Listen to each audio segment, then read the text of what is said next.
Dear students and dear friends, बहुत बहुत स्वागत है अपने चैनल पॉलिटिकल साइंस एसपीएम में। मैं विकास। प्यारे साथियों, आइए आज हम लोग बीपीएससी पीजीटी पॉलिटिकल साइंस यानी राजनीति विज्ञान के लिए मॉडल पेपर सॉल्व करते हैं। और ये मॉडल पेपर आपका जो 5 ऑप्शन वाला है उसका दूसरा मॉडल पेपर है। इससे पहले हम लोग एक मॉडल पेपर सॉल्व कर चुके हैं। जैसे बीपीएससी प्रश्न आपसे पूछ रहा है और जो डिफ़िकल्टी लेवल है उसी आधार पर इस मॉडल पेपर को बड़ी मेहनत के साथ तैयार किया गया, ताकि जब आप इसको सॉल्व करें तो आपको वैसे ही फील आए जैसे आपको लग रहा हो कि हम लोग बीपीएससी के एग्जामिनेशन हॉल में पेपर दे रहे हैं। ठीक, तो आइए इसको ध्यान से सॉल्व कीजिए और आपकी रणनीति को बेहतर और आपको किसी भी हर हाल में सिलेक्शन कराने के लिए, ताकि आपका सिलेक्शन हो, इस पे हम लोग काम कर रहे हैं कि कैसे किस टॉपिक से बार बार प्रश्न पूछे जा रहे हैं या किस टॉपिक को बीपीएससी ने ज़्यादा फोकस किया, उसी के आधार पर इस मॉडल पेपर को तैयार किया गया है। और ऑलरेडी आप पहला जो मॉडल पेपर देखे हैं उसको कितना बढ़िया था। और इसमें इस बात का ध्यान रखा गया है जो क्वेश्चन रिपीटेड है बीपीएससी में से उसको, और जो डिफ़िकल्टी लेवल है जहाँ से प्रश्न ज़्यादा पूछा जा रहा है और जिस स्तर पर पूछा जा रहा है उसी स्तर पे इसको तैयार किया गया है। तो आइए इसको सॉल्व करते हैं। और आपसे रिक्वेस्ट है कि आप वीडियो के अंतिम समय तक इसमें देखते रहिए और पूरा वीडियो को पूरा देखिए। और अगर आपको कहीं भी डाउट लगता है, कोई क्वेश्चन या उसमें नहीं समझ में आ रहा है, तो आप कमेंट बॉक्स में कमेंट कर सकते हैं। चलिए सॉल्व करते हैं। और एक और चीज़ आपसे रिक्वेस्ट है कि प्लीज़ आप चैनल को सब्सक्राइब कीजिए, ठीक, और अपने साथियों को भी इसको ज़्यादा से ज़्यादा शेयर कीजिए और वीडियो को लाइक करना न भूलें, क्योंकि बड़ी मेहनत से इसको तैयार किया गया है।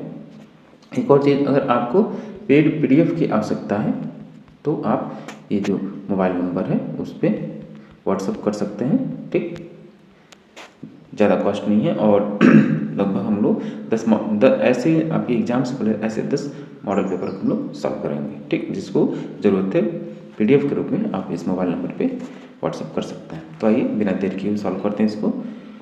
आइए देखते हैं पहला क्वेश्चन कि निम्नलिखित में से किसे लोकतंत्र का सिद्धांतकार नहीं कहा जा सकता है। किसे लोकतंत्र का सिद्धांतकार नहीं कहा जा सकता? A de Tocqueville, Jean Jacques Rousseau, John Stuart Mill, Engels में। तो एडी टॉकविले कहते हैं कि लोकतंत्र को क्या कहते हैं? टिरानी ऑफ मेजॉरिटी ओवर माइनॉरिटी, यानी क्या मतलब अल्पसंख्यकों पर बहुमत का अत्याचार। ये प्रश्न आपका टीआरई 1 में और टीआरई 2 दोनों में है। तो ये भी लोकतंत्र के सिद्धांतकार है और ये बहुल लोकतंत्र का सिद्धांतकार है, जीन जैक रूसो, ठीक, और जीएस मिल, ये भी लोकतंत्र के समर्थक हैं। तो तीनों लोकतंत्र के सिद्धांतकार हैं। और आपसे पूछें कि नहीं, कौन सा नहीं है, तो इसका आंसर क्या होगा? उपरोक्त में से कोई नहीं, क्योंकि तीनों ही लोकतंत्र के सिद्धांतकार हैं। क्वेश्चन नंबर 2 देखिए कि निम्नलिखित में से किसका कथन है कि संप्रभुता विधि द्वारा अबाधित, देखिए, अबाधित नागरिकों और प्रजाओं के ऊपर राज्य की सर्वोच्च शक्ति या सत्ता है? किसका कथन है ये? वोदा, गार्डनर, लास्की, एक से अधिक इनमें से कोई नहीं। तो ये संप्रभुता की बेहद महत्वपूर्ण परिभाषा है कि संप्रभुता विधि द्वारा अबाधित या अमर्यादित नागरिकों और प्रजाओं के ऊपर राज्य की सर्वोच्च शक्ति, ये कथन आपका जीन बोधा का है, जो कि प्रभुसत्ता यानी संप्रभुता सिद्धांतकार के जनक हैं। क्वेश्चन नंबर 3 देखिए, निम्नलिखित में से कौन सा सैन्य संगठन नहीं है? इसमें से कौन सा सैन्य संगठन नहीं है? नाटो सैन्य संगठन आपका, ठीक, और ऑर्गेनाइजेशन ऑफ अमेरिकन स्टेट्स और यूनाइटेड नेशन ऑर्गेनाइजेशन, ये 2 क्या है? सैन्य संगठन है। और पूछा है सॉरी सैन्य संगठन, ये दोनों नहीं है। और इसे पूछा है सैन्य संगठन नहीं है, तो आपका केवल इसमें नाटो सैन्य संगठन, बाकी दोनों सैन्य संगठन नहीं है। तो इसका आंसर क्या होगा? एक से अधिक, ऑप्शन डी राइट आंसर होगा। क्वेश्चन नंबर 4 देखिए, नाटो वर्साय संधि के मध्य निशस्त्रीकरण संधि कब की गई? कब की गई? 1990, 91 या 92 में। तो नाटो व वर्साय की संधि के मध्य जो निशस्त्रीकरण का दौर चला, कब चला? 1991 में। अगला प्रश्न कि कोलंबो समझौता 1962 का संबंध किससे है? किससे है? भारत चीन सीमा विवाद से, श्रीलंका की तमिल समस्या से, या भारत व श्रीलंका के आपसी मतभेद से? तो कोलंबो समझौता 1962 का संबंध भारत और चीन सीमा विवाद से है, जो कि भारत और चीन के मध्य युद्ध हुआ। वो श्रीलंका की श्रीलंका ने उसमें मध्यस्थता की और दोनों देशों के बीच उसने आपस में समझौता कराया और जो युद्ध विराम पर है उसमें इसकी पहल हुई श्रीलंका के द्वारा। ऑप्शन ए राइट आंसर होगा। क्वेश्चन नंबर 6 देखिए,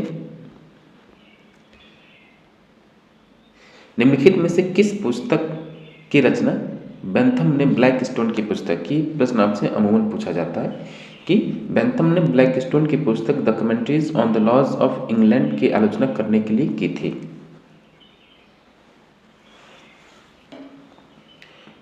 किसकी? एक तो आपसे पूछता एक तो ये प्रश्न बन गया कि ब्लैक स्टोन की पुस्तक क्या नाम है? The commentaries on the laws of England. ठीक, इसी की आलोचना करने के लिए बेंथम ने किस पुस्तक की रचना की? To fragment on government. Option A. Next question है क्वेश्चन नंबर 7। निम्नलिखित कथनों पर विचार कीजिए, कौन सा कथन सत्य है? कि जिला स्तर पर पंचायत के अध्यक्ष का निर्वाचन ऐसी रीति से किया जाता है जो राज्य के विधानमंडल द्वारा विधि द्वारा उपबंधित की जाएगी। ठीक, दूसरा कथन देखिए, किसी राज्य विधानमंडल की विधि द्वारा राज्य की विधानसभा के ऐसे सदस्यों का जो उन निर्वाचन क्षेत्र का प्रतिनिधित्व करते हैं जिनमें ग्राम स्तर से भिन्न स्तर कोई पंचायत क्षेत्र पूर्णतः या भागतः समाविष्ट है, ऐसे पंचायत में प्रतिनिधित्व करने के लिए उपबंध कर सकेगा। ठीक, एक तो ये। और तीसरा ऑप्शन देखिए कि लोकसभा विधि द्वारा अपने सदस्यों का उन निर्वाचन क्षेत्रों का प्रतिनिधित्व करते हैं जिनमें ग्राम स्तर से भिन्न स्तर पर कोई पंचायत क्षेत्र पूर्णतः या भागतः समाविष्ट है, ऐसी पंचायत में प्रतिनिधित्व करने के लिए उपबंध कर सकेगी। ठीक, तो इसका आंसर क्या होगा? तो ये तीनों ही ऑप्शन जो है सत्य है, तीनों ऑप्शन इसमें से सही है। ठीक, तो इसका आंसर कौन सा होगा? ऑप्शन नंबर डी, उपरोक्त में से एक से अधिक। ठीक, question number 8, the new state नामक पुस्तक की रचना किसने की? MP फॉलेट, बैटमैन, मार्क्स या एक से अधिक या कोई नहीं। तो ये पुस्तक भी आपके दो बार दोनों दोनों TR1 TR2 ये MP फॉलेट इनके रचनाकार हैं। द न्यू स्टेट नामक पुस्तक रचनाकार ये पुस्तक जो MP फॉलेट है इनसे संबंधित दोनों ही एग्जाम TR1 TR2 में आ चुका है। ठीक, ऑप्शन ए राइट आंसर होगा MP फॉलेट। क्वेश्चन नंबर 9 कि निम्नलिखित में से कौन सा अनौपचारिक या अंगुरलता संचार का उदाहरण है? एकल छोर, संभावना, गप्पे मारना या एक से अधिक कोई नहीं। तो निम्नलिखित में से कौन सा अनौपचारिक या अंगुरलता का जो इनफॉर्मल कम्युनिकेशन है उसका कौन सा उदाहरण है? तो इनफॉर्मल कम्युनिकेशन का उदाहरण आपका एकल छोर भी है, इसमें संभावना भी है, इसमें गप्पे मारना, तीनों शामिल होगा। तो ऑप्शन डी राइट आंसर होगा। अगला प्रश्न देखिए क्वेश्चन नंबर 10 कि 73वां संविधान संशोधन अधिनियम में जिस पंचायत की स्थापना के संबंध उपबंध है, निम्नलिखित में से कौन सा इससे संबंध उपबंध भी किया गया है या किए गए हैं? निम्नलिखित में से सही कदम को चुनना है आपको। 73वें संविधान संशोधन के तहत जो भी उपबंध किया गया सही उपबंध आपको इसमें से चुनाव करना है। तो एक देखिए, संविधान में एक नई 11वीं अनुसूची का जोड़ा जाना जिसमें 29 विषय सूचीबद्ध किए गए जिनके संबंध में पंचायतें कार्य करेंगे। ठीक, 73वें संविधान संशोधन के द्वारा एक नई अनुसूची को भी शामिल किया गया जो कि 11वीं अनुसूची थी और जो पंचायतों कौन कौन से कार्य करेंगे उसमें 29 विषय को शामिल किया गया। ठीक, एक कथन आपका सही है। बी देखिए, संविधान एक नई 11वीं अनुसूची का जोड़ा जाना जिसमें 11वीं अनुसूची नहीं सॉरी इसको आप कीजिए 12वीं अनुसूची। ठीक, 12वीं अनुसूची का जोड़ा जाना जिसमें 18 विषय सूचीबद्ध किए गए जिनके संबंध में पंचायतें कार्य करेंगे। ठीक, तो जो 12वीं अनुसूची है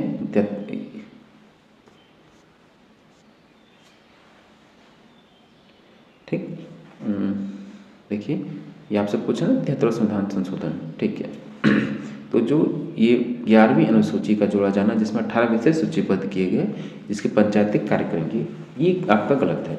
12वीं अनुसूची को शामिल किया गया जिसमें 18 विषय शामिल किए गए, और ये जो आपके शहरी जो पंचायत है, यानी जो नगर पंचायत है, उनके लिए जोड़ा गया।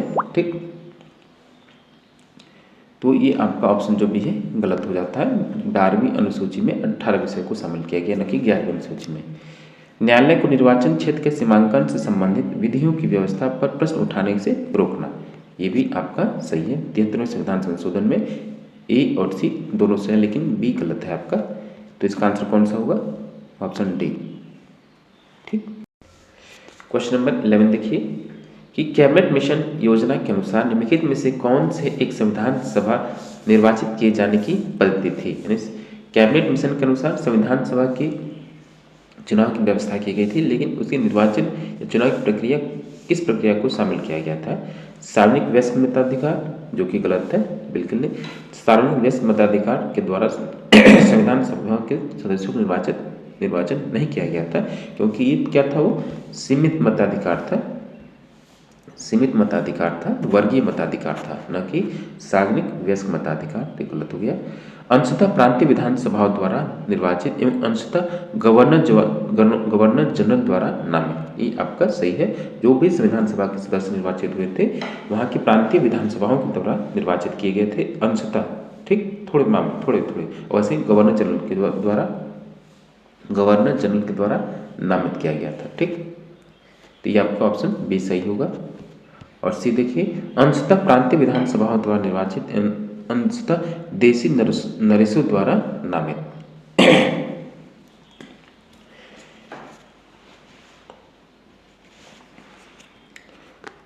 तो अंशतः देशी नरेशों द्वारा जो नामित था, ठीक, जो देशी रियासतें थी, इसमें तो शामिल नहीं हुई थी, लेकिन प्रक्रिया को अपनाया गया था। तो ये आपका जो आंसर होगा, ये इसको शामिल नहीं करेंगे आप, ये गलत था। केवल आपका आंसर इसमें बी होगा, ऑप्शन नंबर बी सही है। ठीक, क्वेश्चन नंबर 12 देखिए कि भारतीय शासन अधिनियम 1935 की प्रमुख विशेषताएं क्या थी। बेहद महत्वपूर्ण अधिनियम है, जिसको आपको कई बार पढ़ना चाहिए। जो भी इसमें प्रावधान थे उसको एक दो बार आप, जो भी महत्वपूर्ण प्रावधान है उसको आपको जानना चाहिए, क्योंकि इस भारत शासन अधिनियम 1935 है, उससे कई प्रश्न आपसे पूछे जाते हैं। तो क्या विशेषताएं थी? प्रांतीय स्वायत्तता सही है, केंद्र में द्वैध शासन लागू हुआ सही है, और राज्यों में द्वैध शासन की समाप्ति हो गई। और राज्यों में द्वैध शासन कब लागू हुआ, ये आपको पता होना चाहिए। बता दें कि 1919 में, ठीक, डायरकी उसमें लागू हुई। तो इसके तीन ऑप्शन सही हैं, ए, बी और सी तीनों सही हैं। तो ऑप्शन कौन सा सही होगा? डी। क्वेश्चन नंबर 13 देखिए, निम्नलिखित में से कौन संसद के दोनों सदनों में से किसी भी सदन का सदस्य हुए बिना संसद के दोनों सदनों की बैठक में उपस्थित हो सकता है? ये प्रश्न आम सा है, जनरल क्वेश्चन है और इम्पोर्टेंट भी है, क्योंकि कई बार पूछा जाता है। कौन? भारत का सॉलिसिटर जनरल, भारत का उपराष्ट्रपति, भारत का नियंत्रक एवं महालेखा परीक्षक, या इनमें से एक से अधिक, या कोई। ठीक, तो क्या आंसर होगा? न तो ए, न तो बी, न तो सी। इसका आंसर जो होगा विपरीत में से कोई नहीं। ये बात हो रही है महान्यायवादी, ठीक, महान्यायवादी के बारे में, अटॉर्नी जनरल ऑफ इंडिया के बारे में उसको अधिकार है, और ये भारत का सर्वोच्च विधि अधिकारी है। तो ये किसी भी सदन का सदस्य नहीं हुआ, लेकिन वो इस प्रक्रिया में सदन में उपस्थित हो सकता है, ठीक, लेकिन मतदान नहीं कर सकता हो। तो इसमें कोई नहीं है, ये राइट आंसर होगा। नेक्स्ट क्वेश्चन है क्वेश्चन नंबर 14, निम्नलिखित में से कौन सा युग्म सुमेलित नहीं है? ये आपसे पूछ रहा, सुमेलित नहीं है। ठीक, आदेश की एकता, हेनरी फ्योल, ये आपका सही है, सुमेलित है। नियंत्रण का विस्तार यानी स्पैन ऑफ कंट्रोल उर्विक के द्वारा दिया गया सिद्धांत है, ये भी सही है। ठीक, और क्वेश्चन सी देखिए, मून्य एंड रिले, पद सोपान से संबंधित मून्य है, ये भी सही है। इसमें से प्रश्न पूछा कौन सा सम्मिलित नहीं है? तीनों ही सम्मिलित हैं, तो इसका आंसर होगा ऑप्शन ए, कोई नहीं। क्वेश्चन नंबर 15, सरकारी आयोग किससे संबंधित था? तो सरकारी आयोग आपका किससे संबंधित है? न्यायिक सुधारों से, निर्वाचन सुधारों से, या केंद्र राज्य संबंधों से? ठीक, तो सरकारी आयोग जो है आपका केंद्र राज्य संबंधों से संबंधित है, तो ऑप्शन सी राइट आंसर होगा। क्वेश्चन नंबर 16 देखिए कि संविधान के किस अनुच्छेद के अंतर्गत भारत का राष्ट्रपति संघीय कैबिनेट की सलाह मानने के लिए बाध्य है? अनुच्छेद 78, अनुच्छेद 80, अनुच्छेद 74, एक से अधिक या कोई नहीं। तो भारत का जो राष्ट्रपति है अनुच्छेद 74 के तहत प्रधान कैबिनेट यानी मंत्रिपरिषद की सलाह मानने के लिए बाध्य है, ऑप्शन सी राइट आंसर होगा। नेक्स्ट क्वेश्चन है क्वेश्चन नंबर 17, निम्नलिखित में से कौन लोक लेखा समिति के अध्यक्ष को नियुक्त करता है? यानी जो पब्लिक अकाउंट कमेटी है पीएसी, इस समिति के अध्यक्ष को कौन नियुक्त करता है? केंद्रीय वित्त मंत्री, लोकसभा का अध्यक्ष, राज्यसभा का सभापति या एक से अधिक या कोई नहीं। तो पब्लिक अकाउंट कमेटी लोक लेखा समिति के अध्यक्ष की नियुक्ति लोकसभा का अध्यक्ष करता है। अमूमन ये विपक्ष का नेता ही होता है। क्वेश्चन नंबर 18 देखिए कि पंचायत के चुनाव कराने हेतु निर्णय किसके द्वारा लिया जाता है? केंद्र सरकार द्वारा, राज्य सरकार द्वारा, चुनाव आयोग के द्वारा। तो पंचायतों के जो चुनाव होता है जो कि आपका 73वें संविधान संशोधन एवं 74वें संविधान संशोधन में शामिल है ग्रामीण और शहरी चुनाव के लिए, तो इसकी व्यवस्था की गई कि जो इसका चुनाव का निर्णय होगा किसके द्वारा? राज्य सरकार के द्वारा होगा। ठीक, तो ऑप्शन बी राइट आंसर होगा। क्वेश्चन नंबर 19, रात्रि प्रहरी यानी नाइट वॉचमैन न्यूनतम राज्य वह है जो रात्रि प्रहरी राज्य या जो नाइट वॉचमैन स्टेट वह है जो कानून और व्यवस्था की सुनिश्चित करता है, अपने नागरिकों की देखभाल करता है या नागरिकों के सामाजिक और राजनीतिक, सामाजिक और आर्थिक अधिकारों की रक्षा करता है। तो बिल्कुल नहीं, रात्रि प्रहरी या नाइट वॉचमैन वो स्टेट है जो केवल उसका काम बस इतना ही है कि कानून और व्यवस्था को सुनिश्चित करना, बस, इसके अलावा कोई काम नहीं। तो ऑप्शन ए राइट आंसर है। क्वेश्चन नंबर 20, उदारवादी सिद्धांत के अनुसार जो लिबरल थियरी ऑफ स्टेट है उसके अनुसार क्या है कि राज्य क्या है? स्वयं साधन है, किसी साध्य के लिए एक साधन है, आंशिक रूप से साधन है और आंशिक रूप से साध्य है। क्या होगा इसका आंसर? तो उदारवादी जो राज्य है वो बस इतना कहता है कि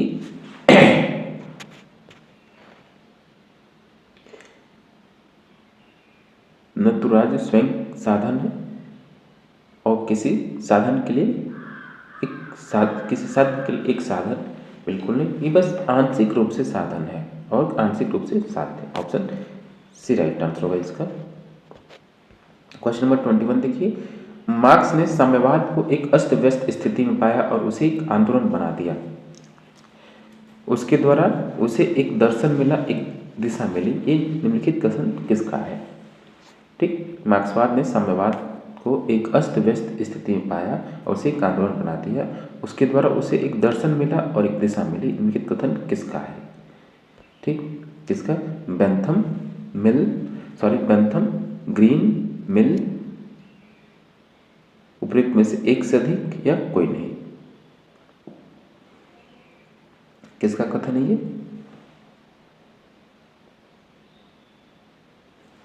तो ये कथन है आपका,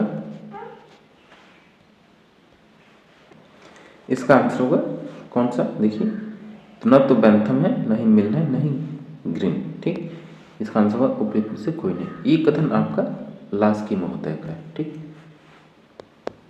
क्वेश्चन नंबर 22, स्वतंत्रता वह सब करने और आनंद लेने की सकारात्मक शक्ति या क्षमता है जो करने योग्य, आनंद लेने के योग्य है। स्वतंत्रता का यह विचार किसका है? किसका है? ग्रीन, लास्की या मिल, या कोई नहीं, या एक से अधिक या कोई नहीं। ये कथन आपका लास्की महोदय का।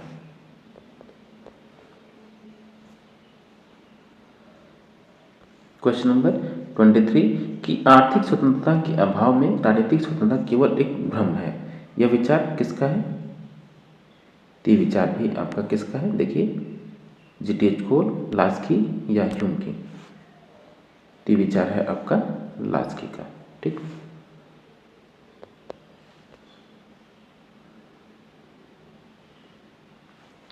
क्वेश्चन नंबर 24, सकारात्मक स्वतंत्रता का अर्थ क्या है? सकारात्मक स्वतंत्रता का क्या अर्थ है? प्रतिबंधों का होना, ठीक, या प्रतिबंधों का न होना, या अनुचित प्रतिबंधों के स्थान पर उचित प्रतिबंधों का होना। तो सकारात्मक स्वतंत्रता का यह अर्थ है कि अनुचित प्रतिबंधों के स्थान पर उचित प्रतिबंधों का होना। ऑप्शन सी राइट आंसर होगा। क्वेश्चन नंबर 25, जब तक एक वर्ग का दूसरे वर्ग द्वारा शोषण समाप्त नहीं होगा तब तक पूर्ण समानता संभव नहीं है। उक्त विचार किसका है? लेनिन का, एंजल्स का, पेरेटो का या कोई एक सदी या इनमें से कोई नहीं। जब तक एक वर्ग का दूसरे वर्ग द्वारा शोषण समाप्त नहीं हुआ तब तक पूर्ण समानता संभव नहीं है। ये कथन आपका एंजल्स महोदय का B. Question number 26, discourses on origin of inequality नामक पुस्तक नामक निबंध किसने लिखा? ये discourses on origin of inequality नामक निबंध जो है किसका है? ये है आपका जीन जैक रूसो का। बी राइट आंसर होगा। क्वेश्चन नंबर 27 देखिए, संपत्ति चोरी है बेहद महत्वपूर्ण कथन है ये। Poverty of philosophy, philosophy of poverty, दो पुस्तकें हैं, अब दोनों बेहद महत्वपूर्ण हैं।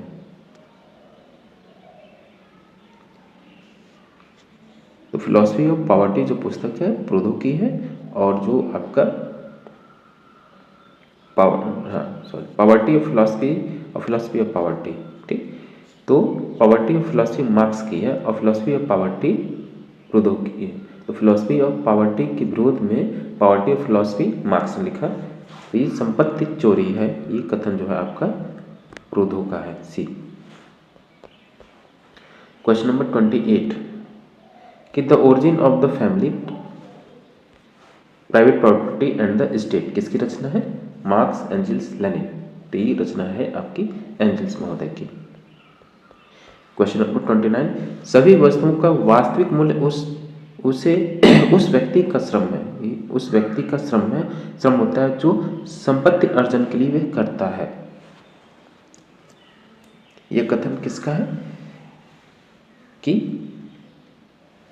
ये कथन है आपका कार्ल मार्क्स का। ऑप्शन ए राइट आंसर होगा। क्वेश्चन नंबर 30, अधिकारों के ऐतिहासिक सिद्धांत का समर्थन किसने किया?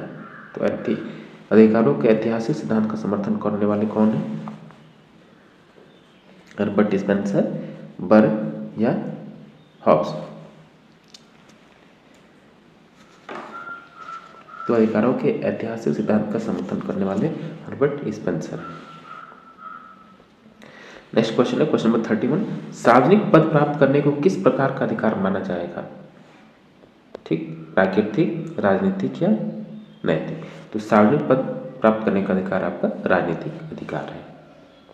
क्वेश्चन नंबर 32, नागरिक की सर्वाधिक स्वतंत्रता कानून के चुप रहने में है। यह कथन किसका है? हॉब्स, मिल या ग्रीन? तो नागरिक की स्वतंत्रता तब तक है जब तक कि कानून चुप है।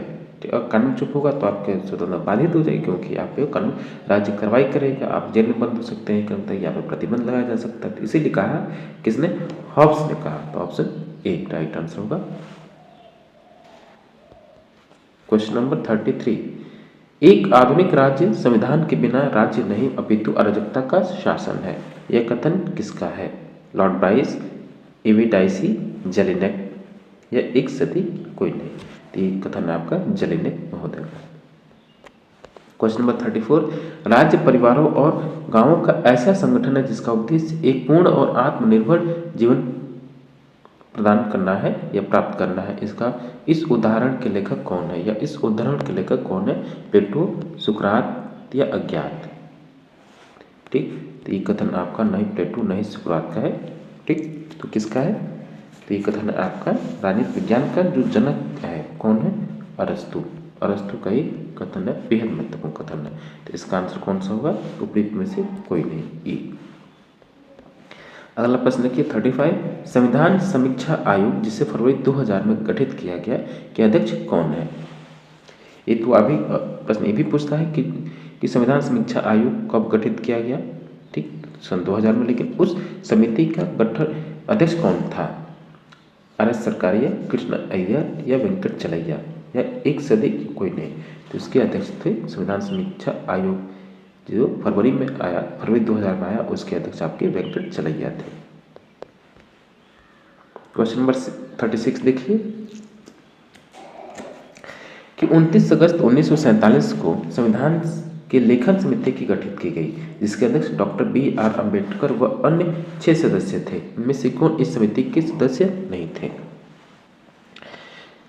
एन गोपाल स्वामी अयंगर, माणिक्य कन्हैया लाल, माणिकलाल मुंशी यानी के एम मुंशी, अल्लादी कृष्ण स्वामी अय्यर, या एक से अधिक, या कोई नहीं, उपयुक्त में से कोई नहीं।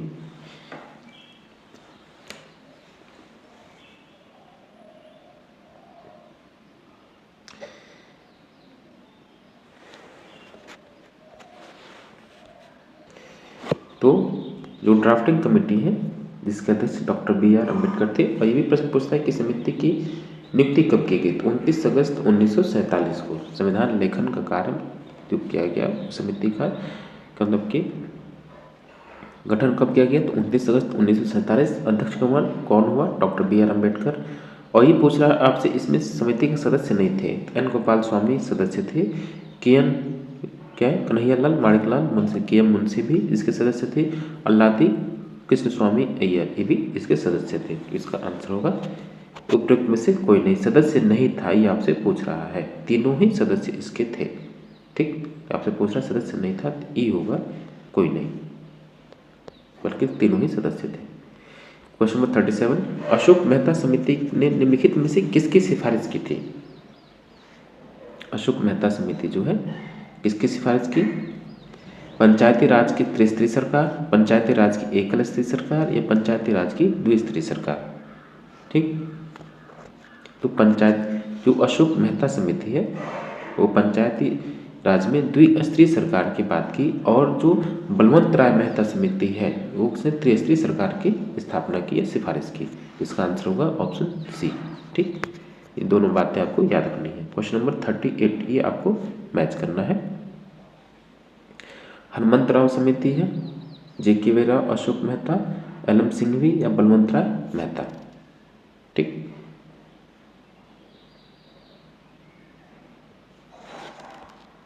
तो मैच कीजिए इसको कि जो C.H. हनुमंतराव समिति ये कब आई?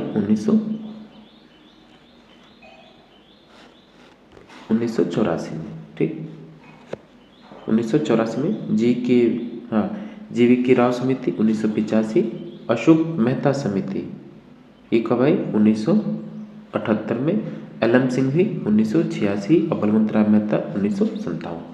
ये चारों ये पांचों जो आपकी पंचायती राज से संबंधित है। ठीक, इसको आप एक जगह नोट कर लीजिए, मेरी सलाह माने तो आप एक जगह नोट कर लीजिए। उनका जो कई बार आ जाता है कि इनको कालक्रम के अनुसार व्यवस्थित कीजिए, तो आपको जब याद रहेगा 3-4 तभी आप कर पाएंगे। ये जो पांचों समितियां हैं बेहद महत्वपूर्ण है, बहुत महत्वपूर्ण, बार बार प्रश्न पूछा जाता है। GS में भी आपका ये प्रश्न बनता है, ये उसमें भी प्रश्न पूछा जा सकता है, इसलिए मैं कह रहा हूँ इसको आप एक जगह नोट कर लीजिए। तो इसका जो सही आंसर होगा option number D right answer होगा। ठीक, डी। क्वेश्चन नंबर 39 देखिए कि अनुपातिक प्रतिनिधित्व प्रणाली का समर्थन निम्नलिखित विचारकों में से किसने किया? तो अनुपातिक प्रतिनिधित्व प्रणाली का समर्थन किसने किया? तो जॉन स्टुअर्ट मिल के द्वारा किया गया। ऑप्शन बी राइट आंसर होगा। क्वेश्चन नंबर 40, वह कौन सा विचारक है जिसे अनिच्छुक लोकतंत्रवादी कहा जा सकता है? J.S. मिल, जेरेमी बेंथम, ग्रीन। ठीक, तो जो अनिच्छुक लोकतंत्रवादी यानी लोकतंत्रवादी था लेकिन बिना इच्छा के, उसकी मर्जी नहीं थी लेकिन जबरदस्ती, तो अनिच्छुक लोकतंत्रवादी किसे कहा जाता है या उस पर आरोप लगा, तो ये था आपका जॉन स्टुअर्ट मिल। ठीक, क्वेश्चन नंबर 41, भारत में एकल संक्रमणी समानुपातिक प्रतिनिधित्व पद्धति का प्रयोग किया जाता है निम्नलिखित किसके चुनाव में? जो सिंगल ट्रांसफरेबल वोट सिस्टम जो है किस चुनाव में इस पद्धति को अपनाया जाता है? लोकसभा, राज्यसभा, या नगर पालिका? तो राज्यसभा के सदस्यों के चुनाव में एकल संक्रमणीय समानुपातिक प्रतिनिधित्व प्रणाली का प्रयोग किया जाता है। तो ऑप्शन बी राइट आंसर होगा।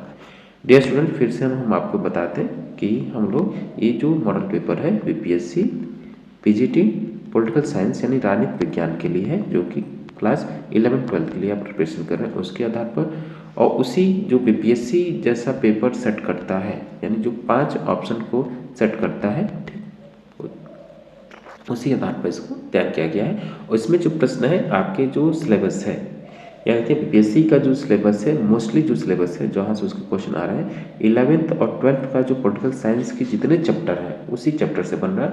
हाँ, जो इंटरनेशनल ऑर्गेनाइजेशन या जो पॉलिटिकल थिंकर्स का है या जो लोक प्रशासन, इसका जो 25% सेक्शन है वो अलग से आ रहा है। तो आप अगर 75% एनसीईआरटी की किताबों के चैप्टर्स को आप पढ़ते हैं विधिवत, उसमें आपके प्रश्न आ सकते हैं। और जो 25% बच गया पॉलिटिकल थिंकर्स, पब्लिक एडमिनिस्ट्रेशन, ठीक, ये तुलनात्मक राजनीति से, तो ये वहाँ से 25% क्वेश्चन आ रहा है। ठीक, उसी के आधार पर इसको तैयार किया गया है। और अगर आपको पेड पीडीएफ की आवश्यकता है, पेड पीडीएफ चाहिए, तो आप, ये मोबाइल नंबर है, ठीक, इस पे आप व्हाट्सअप कर सकते हैं। ये 9161 701336, ठीक। क्वेश्चन नंबर 42, संघ में संविधान का संशोधन किसके द्वारा किया जाता है? यानी संघ में जो भी संविधान संशोधन किया जाता है केंद्र के द्वारा किसके द्वारा किया जाता है? न्यायपालिका के द्वारा, या राज्यों में केवल राज्यों के द्वारा, या राज्यों की सहमति से केंद्र के द्वारा, उपयुक्त में से एक से अधिक या कोई नहीं। तो याद रखिएगा कि संघ में संविधान संशोधन किसके द्वारा किया जाता है? संसद के द्वारा किया जाता है, ठीक, संसद के द्वारा, न कि न्यायपालिका, न ही राज्यों के द्वारा, न ही राज्यों की सहमति के द्वारा। इसका आंसर होगा ऑप्शन ई, कोई नहीं, ठीक। क्वेश्चन नंबर 43 देखिए, पावना किसान विद्रोह किस समाचार पत्र ने पावना किसान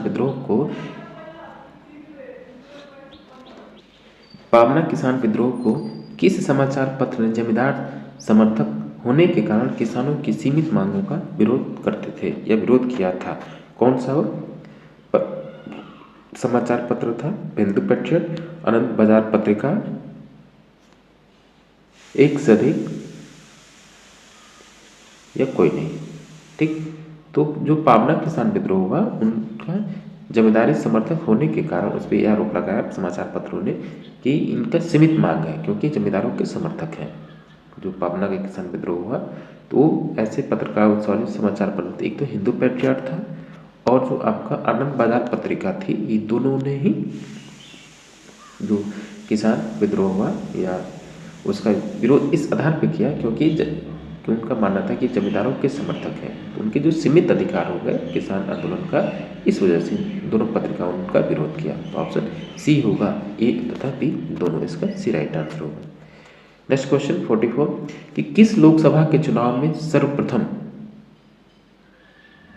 सर्वप्रथम सभी चुनाव क्षेत्रों में इलेक्ट्रॉनिक वोटिंग मशीन की प्रयोग द्वारा मतदान संपन्न हुआ? 12वीं, 13वीं, 14वीं, ठीक, ये था आपका ऑप्शन नंबर सी, 14वीं लोकसभा में संपूर्ण चुनाव आपका ईवीएम के द्वारा हुआ।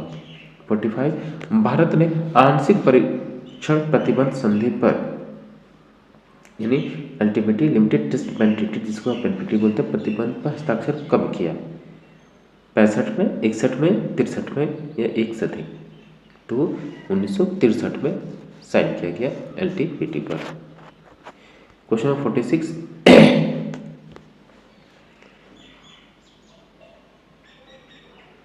कि भारत में पंचायती राज व्यवस्था का प्रारंभ किस समिति की संस्तुति के आधार पर किया गया? तो भारत में पंचायती राज व्यवस्था का प्रारंभ किस समिति की सिफारिश के आधार पर किया गया? सिंघवी, अशोक मेहता, बलवंत राय मेहता या एक से अधिक या कोई नहीं? तो भारत में पंचायती राज व्यवस्था का प्रारंभ बलवंत राय मेहता समिति की सिफारिश पर किया गया, सी। और पंचायती राज व्यवस्था का प्रारंभ कब हुआ?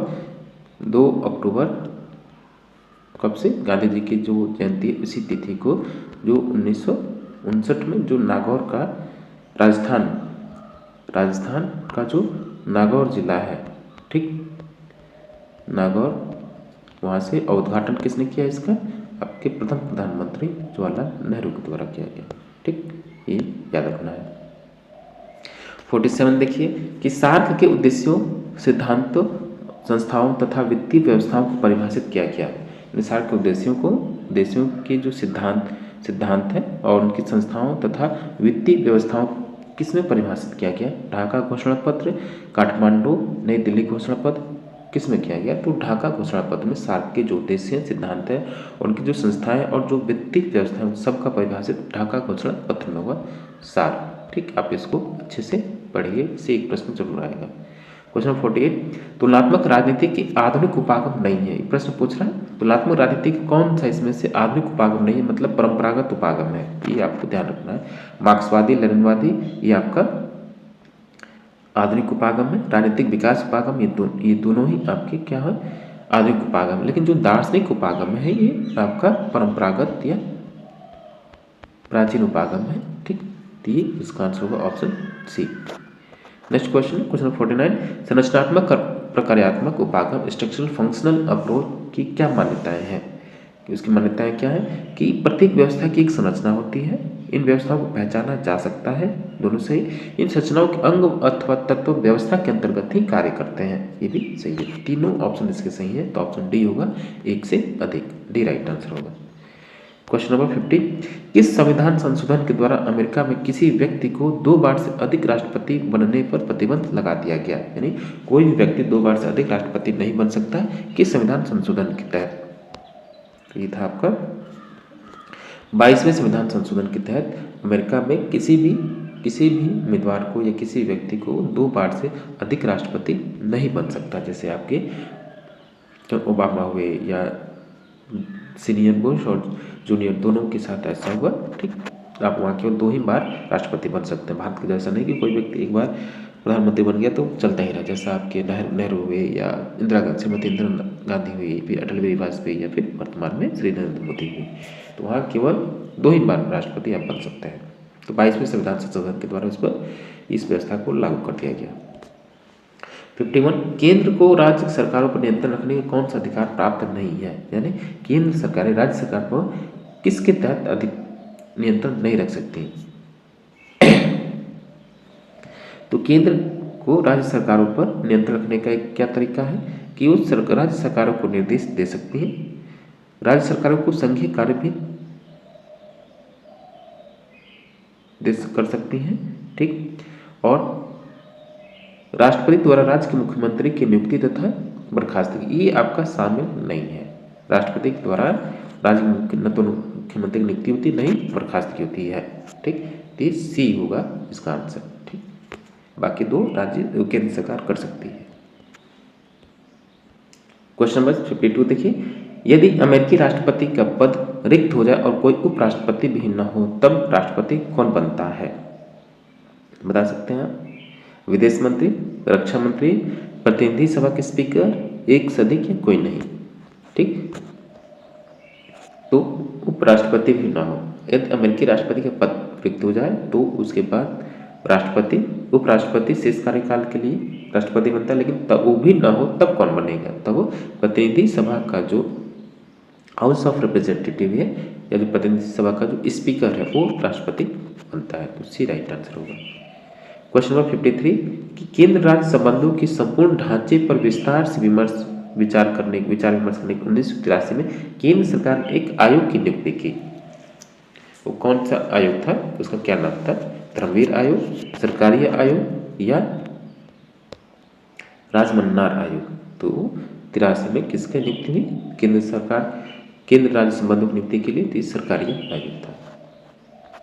क्वेश्चन नंबर 54 कि 42वें संविधान संशोधन द्वारा वन शिक्षा, वन्य प्राणियों का संरक्षण और नाप तोल को किस सूची में स्थानांतरित किया गया? किस सूची में स्थानांतरित किया गया? वन शिक्षा, वन्य प्राणियों का संरक्षण और नाप तोल को।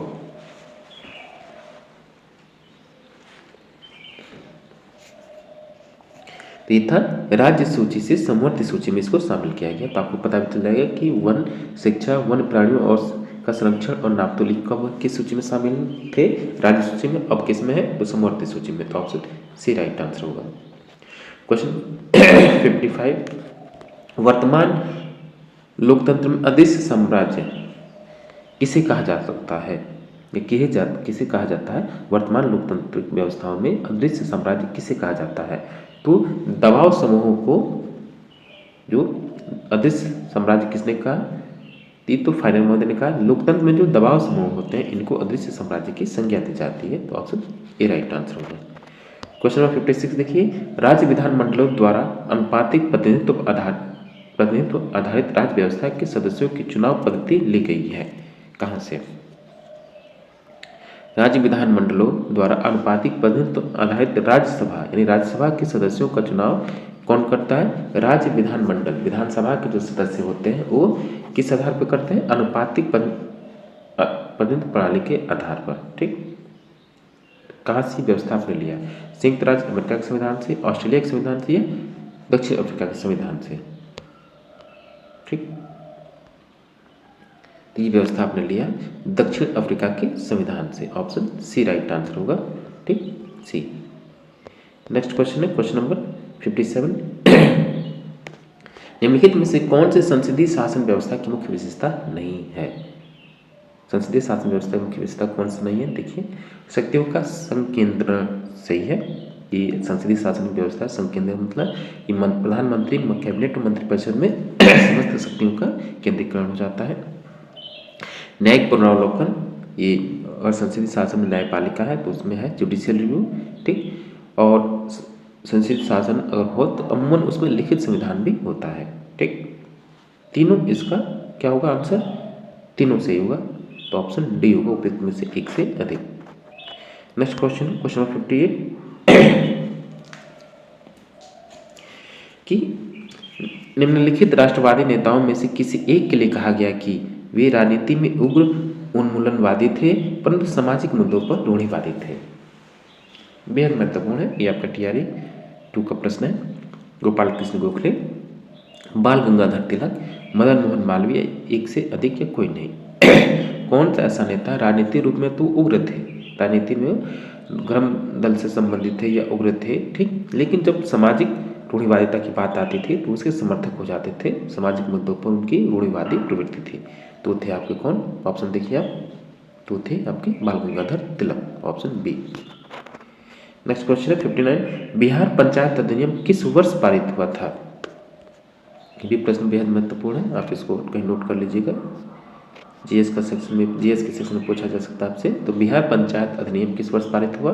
46, 47, 50? 1947 में पारित हुआ। Question number 60। निम्नलिखित में से कौन AITUC का all India trade union Congress का प्रथम अध्यक्ष कौन था? अखिल भारतीय कांग्रेस का व्यापारिक कांग्रेस का अध्यक्ष कौन था? Lala Lajpat Rai, VP Wadia, CP Joshi. ठीक, तो ये हुआ, इसका आंसर होगा कौन? तो लाला लाजपत राय। क्वेश्चन नंबर 61 कि निम्नलिखित में से किसने सर्वप्रथम स्वराज की संकल्पना को प्रतिपादित किया? जवाहरलाल नेहरू, गांधी, तिलक, एक से अधिक या कोई नहीं? तो स्वराज की संकल्पना को सर्वप्रथम प्रतिपादित करने वाले बाल गंगाधर तिलक हैं। सी राइट आंसर होगा। Next question 62। निम्नलिखित में से कौन सी पुस्तक मैकियावेली के द्वारा लिखी गई? मैकियावेली द्वारा कौन सी पुस्तक लिखी गई? मैकियावेली कौन सी पुस्तक है? The prince, the art of war, the discursive, एक से अधिक, कोई नहीं? तो इसकी पुस्तक मैकियावेली की द प्रिंस है, द आर्ट ऑफ वॉर भी है, द डिस्कोर्सिव, तीनों मैकियावेली की पुस्तकें हैं। इस हिसाब से जो आंसर होगा डी, उपयुक्त में से एक से अधिक। Question number 63। निवेश निर्गत सिद्धांत का प्रतिपादन किसने किया? इनपुट आउटपुट जो थियरी उसका प्रतिपादन किसने किया? David एप्टर, Robert dial, David stern, एक से अधिक या कोई नहीं? तो निवेश निर्गत सिद्धांत का जो प्रतिपादन करने वाले हैं इनपुट आउटपुट थियरी, तो कौन है? David stern. व्यवहारवाद और उत्तरवाद दोनों का जनक ये वो इंसान। 64। राज्य एक आवश्यक बुराई है, ये विचार किससे जुड़ा है?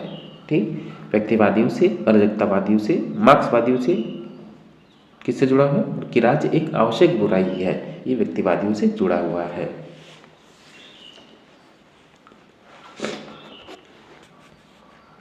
तो 64 का आंसर होगा कौन सा?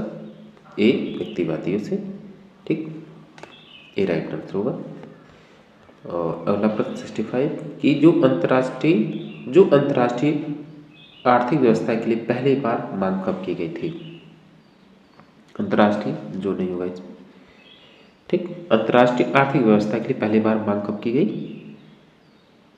तेहरान शिखर सम्मेलन, अल्जीयर शिखर सम्मेलन, डरबन शिखर सम्मेलन कब किया गया? तो अंतर्राष्ट्रीय आर्थिक व्यवस्था, न्यू बोलते हैं, न्यू इकोनॉमिकल ऑर्डर, ठीक, इसको न्यू की डिमांड कब की गई? तो ये डरबन शिखर सम्मेलन में किया गया 1900, ये डरबन शिखर सम्मेलन, सी राइट आंसर है। 66 देखिए कि निम्नलिखित में से किसने कहा कि राजनीति के संदर्भ में शक्ति का अर्थ है एक व्यक्ति का दूसरे व्यक्ति के मस्तिष्क और क्रियाओं पर, शक्ति या क्रियाओं पर नियंत्रण, क्रियाओं पर नियंत्रण होगा, ठीक। किसने कहा? एक कथन सीधा सीधा आप इसको रट लीजिए, दिमाग में बिठा लीजिए, ठीक। मार्गन थाओ, ये प्रश्न आपसे दोनों टीआरई 1 और टीआरई 2 दोनों में पूछा गया है। 67 कि उस विधेयक को क्या कहते हैं? उस विधेयक को क्या कहते हैं? इसमें लोकसभा द्वारा स्वीकृत की जाने वाली सभी मांगे तथा संचित निधि पर शामिल होती हैं, संचित निधि पर पारित होती हैं, ठीक। उसको हम क्या कहते हैं? विनियोग विधेयक, मांग विधेयक या वित्त विधेयक, तो हम उसको कहते हैं कि विनियोग विधेयक है वो। अगला प्रश्न कि भारतीय संविधान के अंतर्गत राज्यों की सीमाओं में परिवर्तन किए जा सकते हैं, किसके द्वारा? इस संविधान के अंतर्गत, भारतीय संविधान के अंतर्गत या उसके अनुसार राज्यों की सीमाओं में परिवर्तन किसके द्वारा किया जा सकता है? राज्य पुनर्गठन आयोग, संसद के विधेयक द्वारा, राज्य की बहुमत की सहमति से संसद द्वारा।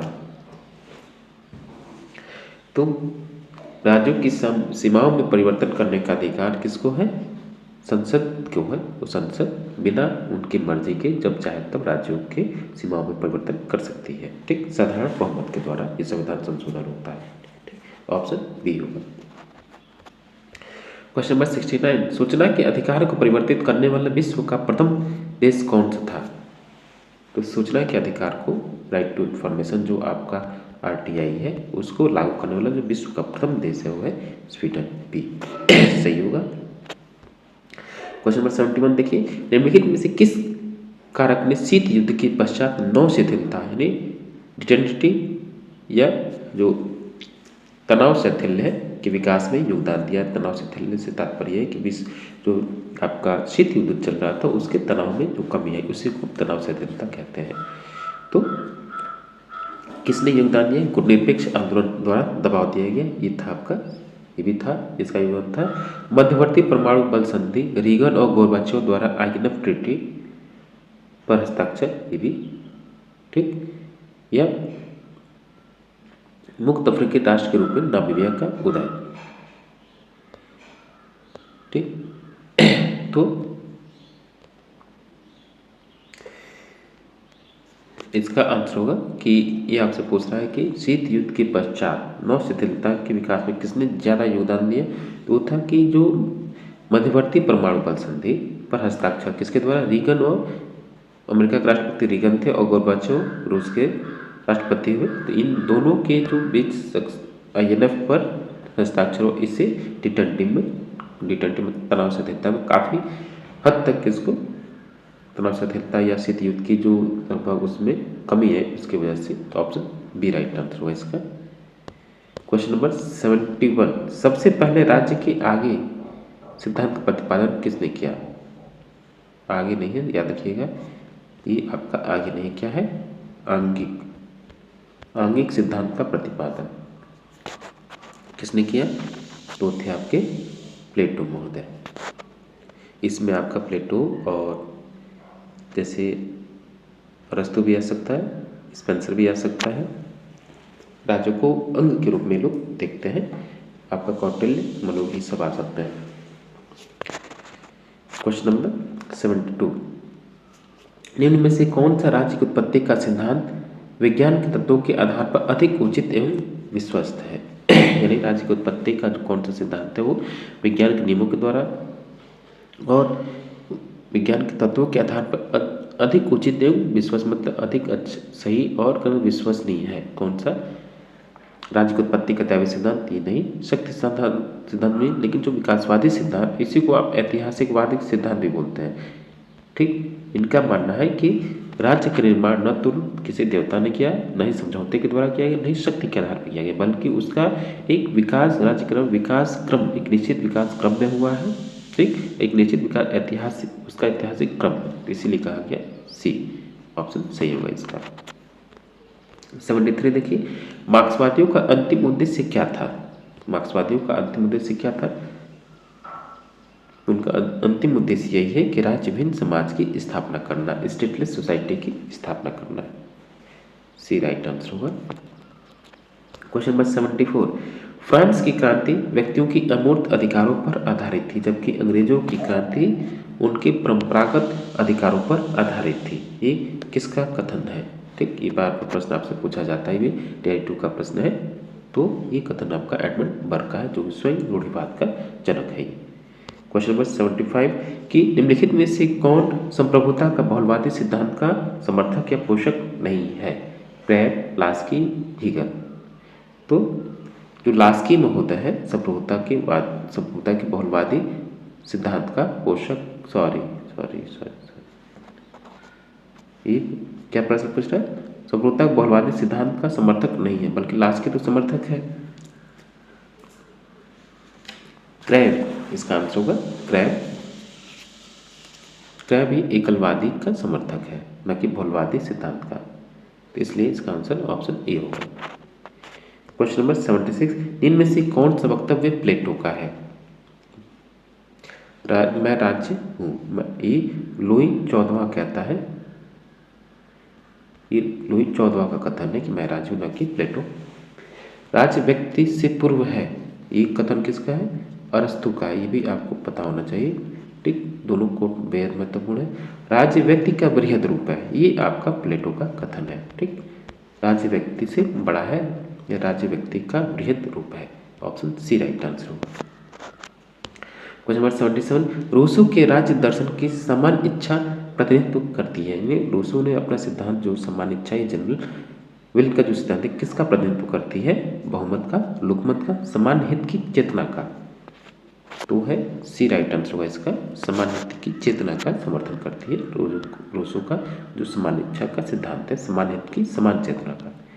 78 देखिए, राज्य की उत्पत्ति के सामाजिक समझौते का सिद्धांत प्रतिपादित करता है। क्या प्रतिपादित करता है सामाजिक समझौते का सिद्धांत? राज्य ईश्वर का प्रतिनिधि है, बिल्कुल नहीं, ये दैवी सिद्धांत का सिद्धांत है। राज्य शक्ति के परिणाम है, बिल्कुल नहीं, ये शक्ति सिद्धांत का एक दर्शन है। राज्य बनने के पहले मनुष्य प्राकृतिक अवस्था में रहता था। ठीक, ये इसका सही कथन है सी, कि समझौते सिद्धांत के अनुसार सभी जो प्रमुख विचारक हैं, हॉब्स, लॉक, रूसो का मानना है राज्य बनने के पहले मनुष्य प्राकृतिक अवस्था में रहता था। इस बात पर तीनों सही है, तीनों समर्थन करते हैं, तो ऑप्शन सी राइट आंसर होगा। क्वेश्चन नंबर 79 देखिए, मॉन्टेस्क्यू की शक्तियों का विभाजन सिद्धांत का उद्देश्य क्या है? यानी मॉन्टेस्क्यू ने जो शक्ति पृथक्करण का सिद्धांत दिया, उसका क्या उद्देश्य था? व्यक्ति की स्वतंत्रता की सुरक्षा करना, न्यायपालिका की सुरक्षा करना, या सामाजिक समझौते के सिद्धांत की सुरक्षा करना।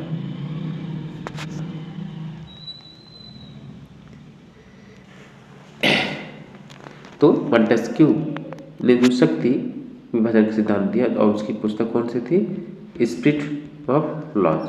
ठीक, उसी में उसने सेपरेशन ऑफ पावर का सिद्धांत दिया। उसका ये कहना था कि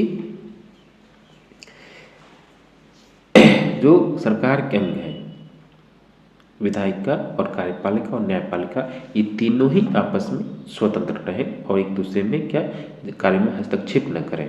ठीक, और शक्तियाँ जब, जैसे कि आप सेपरेशन ऑफ पावर का जो सिद्धांत है, ये अमेरिका के अध्यक्षीय शासन प्रणाली में लागू होता है। ठीक, तो उसका ये कहना था इससे तीनों स्वतंत्र है, तो उसका ये क्या कहना था? न्यायपालिका की स्वतंत्रता की सुरक्षा, न्यायपालिका की स्वतंत्रता। ठीक, ये होगा, तो इसको सही कीजिए, स्वतंत्रता की सुरक्षा करना था। ठीक, और जब ऑप्शन बी राइट आंसर होगा इसका। ठीक, क्वेश्चन इसमें केवल 79 क्वेश्चन है। चलिए, क्वेश्चन छूट गया है। कोई बात नहीं, ठीक है। तो प्यारे दोस्तों, आप इसको सही से 1-2 बार सॉल्व कीजिए, और हो सकता है इसमें कोई एक क्वेश्चन डाउट हो, या आप कमेंट बॉक्स में कर सकते हैं अगर आपको लगे तो, ठीक हो सकता है। चलिए, आप इसको अच्छे से सॉल्व कीजिए, एक बार इसको 1-2 बार देखिए, क्योंकि इसमें क्वेश्चन का जो लेवल है उसी स्तर पर है। कुछ रिपीटेड क्वेश्चन को शामिल किया गया है, कुछ जो एनसीईआरटी के चैप्टर्स हैं उसको भी शामिल किया गया है, ठीक। तो आपके लिए बेहतर है आप इसको अच्छे से 1-2 बार जरूर सॉल्व करें, ठीक। अगर आपको पेड PDF की आवश्यकता है, ठीक, या इसका पेड PDF चाहिए, तो आपको ये मोबाइल नंबर है, इस पर आप व्हाट्सअप कर सकते हैं, ठीक। थैंक यू फॉर वॉचिंग, मिलते हैं आपसे नेक्स्ट वीडियो में।